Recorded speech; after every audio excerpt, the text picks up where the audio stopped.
Hi welcome back to channel not cinemas with me Sushmita. இன்னைக்கு நம்ம சேனலில் ஒரு சூப்பரான அப்டேட்டோட அதை தாண்டி ஒரு எக்ஸ்க்ளூசிவான ஒரு சூப்பரான இன்ட்ரெஸ்டிங்கான அப்டேட்னு சொல்லலாம். இது என்னதானே யோசிக்கிறீங்க?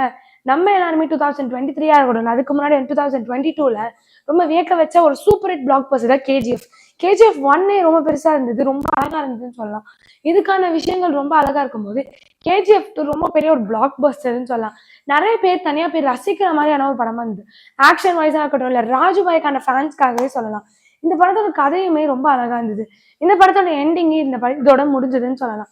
இந்த மாதிரியான விஷயங்கள் பண்ணும்போது இந்த படத்துல ரொம்ப பெரிய ஒரு லீட்னாலே யாஷ் அவர்கள் தான் சொல்லலாம். இந்த ரோலை யாஷை தவிர வேற எந்த ஒரு லீட் ஆக்டர் வச்சிருந்தாலும் நம்ம பண்ணிருக்க முடியாது.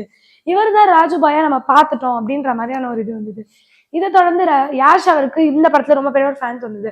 இதை தொடர்ந்து இவர் அடுத்த என்ன படம் பண்ணுவாரு, இந்த மாதிரி ரொம்ப பெரிய ஒரு கொஸ்டின் இருந்தது. இதுக்கெல்லாம் பதில் சொல்ற மாதிரி தான் டாக்ஸிக்னு ஒரு படம் யாஷ் அவர்கள் பண்றாரு. இந்த படத்துல இன்னொரு ஒரு லீடா நயன்தாரா அவர்கள் பண்றாங்க. இவங்க ரெண்டு பேரோட காம்போ எப்படி இருக்கும்? ஏன்னா இவங்க ரெண்டு பேருமே ரொம்ப பெரிய ஒரு டாமினண்டான ஒரு ஆக்டர்ஸ்ன்னு சொல்லலாம். இவங்க ரெண்டு பேரோட காம்போ எப்படி இருக்கும் அப்படின்ற நிறைய எக்ஸ்பெக்டேஷன்ஸ் இருந்தது. அதை தாண்டி டாக்ஸிக் படமும் கூடிய விரைவில் வருன்ற மாதிரியான ஒரு விஷயங்களும் போயிட்டு இருக்கு. இந்த படத்தை பத்தின அஃபிஷியல் அப்டேட்ஸ் சீக்கிரமாவே நமக்கு கிடைக்கும். இந்த படத்தை பத்தின ஒரு சூப்பரான அப்டேட் இந்த மந்த்ல கிடைக்கும் அப்படின்னு சொல்லியிருக்காங்க. இன்னும் கரெக்டான டேட் சொல்லல. இதை தாண்டி இவரோட அடுத்த படம் ராமையன் படம் சொல்லலாம். இந்த படத்துல ரன்பீர் கபூர் அவர்கள் இருக்காங்க. ரன்பீர் கபூர் அண்ட் யாஷ் இவங்க ரெண்டு பேரோட காம்போ எப்படி இருக்கும்? ஆல்ரெடி இந்த மாதிரி ஒரு ட்ரிபிள் ஆர்னு ஒரு படம் வந்தது. இந்த ஜூனியர் என்டிஆரும் ராம் சரண் அவர்களோட காம்போ ரொம்ப நல்லா இருந்தது. இது ஒரு ராமர் கெட்டப் இந்த மாதிரியான விஷயங்கள் இருந்தது.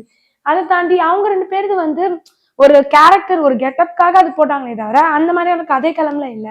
ஆனா இவங்க ரெண்டு பேரும் அந்த படத்தோட கதைகளை ஒரு ஹிஸ்டாரிக்கல் டைம்ல இருக்கலாம்னு சொல்றாங்க. யாஷ் அவர்கள் நடிச்சாலே எப்பயுமே ஒரு டூயல் ரோலா இருக்கு. அப்படி இல்லையா? அப்படி இல்லைன்னா ரொம்ப பெரிய ஒரு ஹிட்டான ஒரு காம்போல தான் நடிக்கிறாரு. இந்த மாதிரியான விஷயங்கள் நிறைய வந்துட்டு இருக்கு.